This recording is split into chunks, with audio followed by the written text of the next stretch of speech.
আমি শুধু ওই পুলিশ সদস্যের শাস্তি চাই না, আমি এই স্বরাষ্ট্রমন্ত্রীর পদত্যাগ চাই। ওনার যদি লজ্জা থাকে, ওনার মধ্যে যদি বিন্দু মাত্র মুক্তিযুদ্ধের চেতনা থাকে, ওনাকে জিজ্ঞেস করতে চাই মুক্তিযুদ্ধের চেতনা কি এই ছিল? 1971 সনে উনি কী করেছে? অপরাধবোধ ঢাকার জন্য উনি অতিরিক্ত মুক্তিযুদ্ধ সাজার চেষ্টা করে। ওনার কাছে শুধু আমার একটাই প্রশ্ন, আপনি কি মুক্তিযুদ্ধের চেতনা বুঝেন? আপনি কি পড়াশোনা করেছেন? স্যার, গতকাল আবু সাঈদের ঘটনা পুরো দেশবাসীকে নাড়ি দিয়েছে, মানে এইটা কীভাবে দেখছেন স্যার? আবু সাঈদকে যেভাবে হত্যা করা হয়েছে, এটা একটা ঠান্ডা মাথার হত্যাকাণ্ড, এটা খুন, এটা মৃত্যুদণ্ডযোগ্য অপরাধ। আমাদের পুলিশের আইনে আছে আপনি ততটুক শক্তি প্রয়োগ করতে পারবেন যেটুক আপনাকে আপনার প্রতিরক্ষার জন্য প্রয়োজন। আবু সাঈদ কাউকে মারতে যায় নাই, তার হাতে কোনো আগ্নেয়াস্ত্র ছিল না, সে জাস্ট দাঁড়িয়েছিল। এই অবস্থায় তাকে যেভাবে গুলি করে মারা হয়েছে, এটা একটা বর্বরচিত ঘটনা।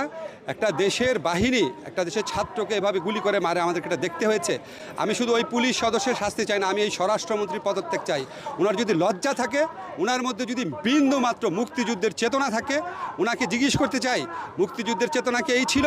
যে যারা বৈষম্যহীনতার আন্দোলন করবে, যারা ইকুয়ালিটির আন্দোলন করবে, তাদের বুকে মানে আনপ্রভোক্ট অবস্থায় পুলিশ গুলি করে মারবে? ওনার লজ্জা করে না? ওনারা যে পরিচয় দেন ওনারা মুক্তিযুদ্ধের চেতনা, ওনাদের লজ্জা করে না? এই ছবিটা দেখে ওনাদের খারাপ লাগে না? ওনারা কারো বাবা না? ওনারা তো সন্তান নাই? এবং আমাদের বুক বিদীর্ণ হয়ে গেছে এটা দেখে। সব কিছুর সীমা আছে। আপনি আজকে সরকারের মন্ত্রীরা, সরকারের নেতারা যেইভাবে ছাত্রলীগকে লেলিয়ে দিচ্ছে, আপনারা ছাত্রলীগের দোষ দেন। ওরা তো তাও বয়সে তরুণ, তাদেরকেই এরকম খুনি বাহিনী কারা বানিয়েছে?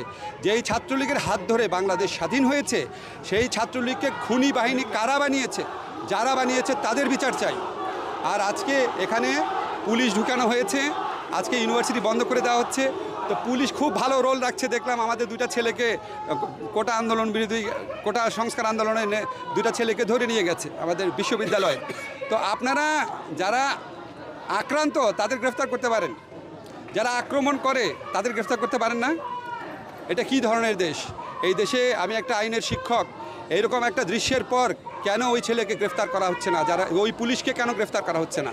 এটা তো আজকে নতুন না। আপনাদের মনে আছে হেলমেট বাহিনী একটা ছেলে, আপনার রাজশাহী না কোথায়, সে হাতুড়ি দিয়ে একটা আন্দোলনকারী ছেলের হাত পায়ের হাড্ডি ভেঙে ফেলে নিজে ফেসবুকে পোস্ট দিয়েছে, আমি করেছি। তাকে পর্যন্ত গ্রেফতার করা হয়নি, তার পর্যন্ত বিচার করা হয়নি। আবার আমাদেরকে আইন আদালতের কথা বলেন। স্যার, বিশ্ববিদ্যালয় প্রশাসন কি ব্যর্থ? বিশ্ববিদ্যালয় প্রশাসন তো অবশ্যই ব্যর্থ, বাট আপনি যদি ইমিডিয়েট কজ দেখেন, বিশ্ববিদ্যালয় প্রশাসনকে এই জায়গায় নিয়ে আসছে কে?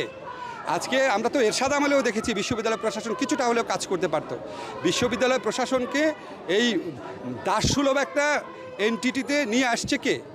আসল শক্তি কারা? তাদের তো নাম আমরা উচ্চারণ করতে পারি না। তারা আসল